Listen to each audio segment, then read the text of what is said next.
तो आज का ये वीडियो उन बच्चों के लिए बड़ा खास होने वाला है जो अभी 11 क्लास का फाइनल एग्जाम दे रहे हैं, और 11 क्लास के फाइनल एग्जाम को दे करके इन बच्चों को जाना है 12 क्लास में।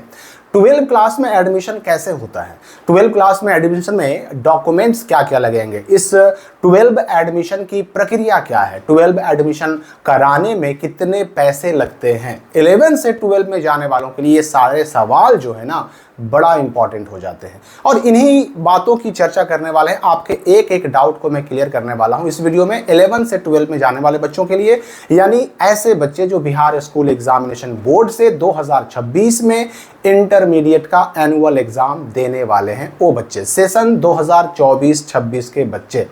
देखिए, पहली बात मैं आपको स्पष्ट बता दूं कि भाई ये जो अभी 11 का एग्जाम चल रहा है, जो 17 मार्च से शुरू हो चुका है, हो सकता है किसी किसी स्कूल में ये एग्जाम 17 मार्च के डेट में ना लिया जा रहा हो, लेकिन अगर इस डेट में ना भी लिया जा रहा है तो आगे आने वाले वक्त में आपका वो एग्जाम लिया जाएगा। मतलब इस एग्जाम को तो लेना ही लेना है, भले ही डेट आगे पीछे हो सकता है।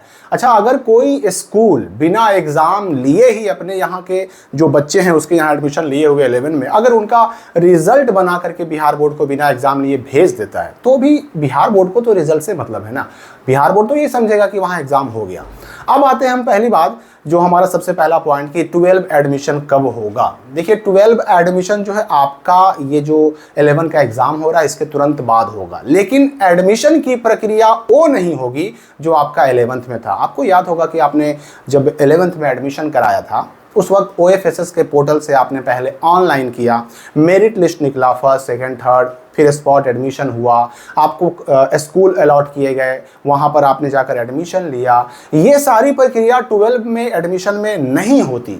मैं आपको स्पष्ट एक लाइन में बता दूं कि 12 में एडमिशन के नाम पर जो 11th वाली प्रक्रिया थी वैसा कुछ भी नहीं होता। बस एक ही काम होता है कि 11th के बच्चों का जो नाम है ना वो 11th के रजिस्टर से 12 वाले रजिस्टर में एंट्री करना होता है, चढ़ाना होता है, लिखना होता है। मतलब आपका बस रजिस्टर चेंज होता है, ऐसा नहीं कि एडमिशन होता है। देखिए, बिहार बोर्ड की जो व्यवस्था है, जो अभी तक का जो नियम है, रूल है, वो यही है कि 11th वाले ऑटोमेटिक 12 में जाएंगे। लेकिन अब यहाँ पर हम देखते हैं कि कई स्कूल ऐसे भी हैं जो 12 में एडमिशन के नाम पर बच्चों से पैसे मांगते हैं। बच्चों से कहते हैं कि भाई आपको 1100, 1200, 1500, 2000, 5000, अलग अलग कॉलेज का अलग अलग रेट है, तो ये पैसे मांगते हैं। तो जैसा कि मैंने कहा कि चूंकि एडमिशन की तो कोई प्रक्रिया ही नहीं है, 12 में एडमिशन तो होता ही नहीं है, बस 11 वाले रजिस्टर से नाम चढ़ा देना है, कहाँ तो 12 वाले रजिस्टर में। लेकिन अब ये नाम चढ़ाने के लिए अगर स्कूल वाले आपसे पैसे मांगते हैं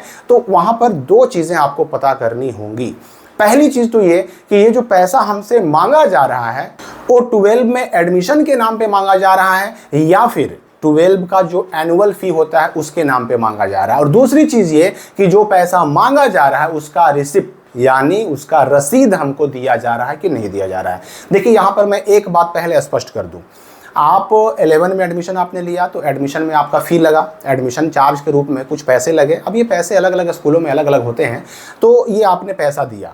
अब उस पैसे में होता क्या है ना कि 1 साल का फ़ी जुड़ा होता है। अब आप सोचिएगा कि फ़ी कैसा, सरकारी स्कूल में फ़ीस कैसा, तो भाई सरकारी स्कूल में भी फ़ीस होते हैं, स्पेशल चार्ज, विकास शुल्क, ये फ़ीस सरकारी स्कूलों में भी होते हैं। 11 में भी पूरे साल के लिए एक बार लिया जाता है और 12 में भी पूरे साल के लिए एक बार लिया जाता है। तो 11th वाला फीस तो आपका एडमिशन के टाइम हो सकता है ले लिया गया हो, 11 तो आपका क्लियर हो गया। अब 12 में जा रहे हैं तो जो पैसा आपसे मांगा जा रहा है, जो पैसा आपसे 12 के एडमिशन के नाम पर देने के लिए कहा जा रहा है, वो पैसा अगर 12 के वार्षिक या एनुअल शुल्क के रूप में मांगा जा रहा है तो प्रॉब्लम नहीं है, कोई दिक्कत नहीं, आप दे दीजिए। लेकिन अगर 12 में एडमिशन के नाम पर अलग से पैसे मांगे जा रहे हैं और फिर आपको 12 में जो फिर एक जो हमारा एनुअल सालाना जो फीस लगता है वो अलग से मांगा जाएगा अगर, तब दिक्कत है। एक ही बार लगना चाहिए। ये फीस अगर 2 बार मांगा जा रहा है तब दिक्कत है। और कई बार तो ऐसा भी होता है कि बच्चों को समझ में ही नहीं आता। समझ में कैसे नहीं आता? अब जैसे देखिए, 12 में आप जाइएगा तो रजिस्ट्रेशन तो आपका हो चुका है, जिन बच्चों का रजिस्ट्रेशन छूट गया है उनका रजिस्ट्रेशन फिर से डेट आएगा, जून, जुलाई या अगस्त, इन तीनों में से किसी महीने में 2 बार डेट आता है, ठीक है, छूटे हुए बच्चों रजिस्ट्रेशन का। तो रजिस्ट्रेशन तो अधिकतर बच्चों का हो गया। अब जब 12 में जाइएगा तो आपका एग्जाम फॉर्म भरा जाएगा अगस्त या फिर सितंबर के महीने में। तो कई बार ऐसा होता है ना कि एग्जाम फॉर्म के जो शुल्क होते हैं बिहार बोर्ड के, उसमें भी स्कूल वाला फीस जोड़ करके ले लिया जाता है। अगर किसी स्कूल ने एडमिशन के टाइम पर 12 में एडमिशन के नाम पर पैसे ना लिए तो आपको एग्जाम फॉर्म के टाइम पर एग्जाम फॉर्म के शुल्क के साथ जोड़कर ले लिया जाएगा। तो मतलब ये हुआ कि पैसा तो आपसे 12 के सालाना फीस के रूप में लिया ही जाएगा। अब चाहे वो एडमिशन के नाम पर लिया जाए, चाहे एग्जाम फॉर्म के टाइम पर जोड़ कर लिया जाए, एग्जाम फॉर्म हो चाहे एडमिशन, पैसा तो लिया ही जाएगा। लेकिन बस ध्यान यही रखना है कि ये पैसा 2 बार ना लिया जाए आपसे। अगर 2 बार लिया जा रहा है तब दिक्कत है। अब रही बात डॉक्यूमेंट की, तो चूंकि ये 11 की एडमिशन की तरह की प्रक्रिया है ही नहीं, तो कोई भी डॉक्यूमेंट की ज़रूरत नहीं पड़ती। अब अलग बात है कोई स्कूल मांग दे तो ये अलग चीज़ है, लेकिन स्कूल को कोई डॉक्यूमेंट नहीं लेना है क्योंकि ऑलरेडी वो 11th में ले चुके हैं। और बिहार बोर्ड भी कहता है कि ऐसा कुछ नहीं है, बिहार बोर्ड का भी नियम है कि कोई डॉक्यूमेंट नहीं लेना है। अच्छा, फीस तो आप समझ गए होंगे कि फीस का कोई नियम नहीं होता, डॉक्यूमेंट कोई नियम नहीं होता। प्रक्रिया क्या है, तो बस नाम चढ़ा देना है। अब यहाँ पर चूंकि बिहार बोर्ड ने इंस्ट्रक्शन दिया है कि जो 11 का एग्जाम देंगे केवल उन्हीं का नाम 12 में जाएगा, तो यहाँ पर भाई देखिए, अगर कोई एग्जाम नहीं दे रहे हैं या किसी का एग्जाम 1-2 विषय का छूट गया है, तो ऐसे बच्चों को अगर उनका स्कूल अगले क्लास में नाम लिखने से रोक रहा है तो उसके लिए आपको अपने स्कूल से बात करनी होगी। थोड़ा बहुत पैसा वगैरह अगर लगता है तो दे करके अपना काम करा लीजिए, ठीक है। अब यहाँ पर एक चीज़ और, बिल्कुल आसान से शब्दों में समझने के लिए, आप सभी जो 11 से 12 में जाने वाले हैं, आपने कभी ना कभी 9 में एडमिशन तो कराया होगा।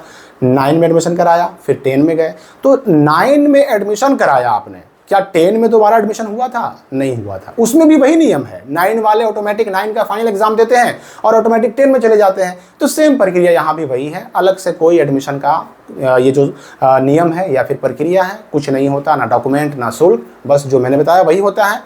लेकिन अब होता है बस वही कि अलग अलग स्कूल वाले पैसा यूँ समझिए कि बच्चों से लेने के नाम पर अलग अलग तरह का नियम बना के रखते हैं, ऐसा कुछ है नहीं, ठीक है। तो इस तरह की अगर मान लीजिए जबरन उगाही की जा रही है, अवैध वसूली की जा रही है, तो उसकी शिकायत भी आप कर सकते हैं। लेकिन ये मैंने आपको जो बातें थी, जो नियम थे, जो प्रक्रिया थी, मैंने आपको बता दिया। तो इस वीडियो के लिए फिलहाल इतना ही, हम और भी अगले नए अपडेट्स के साथ मिलते रहेंगे अगली वीडियो में।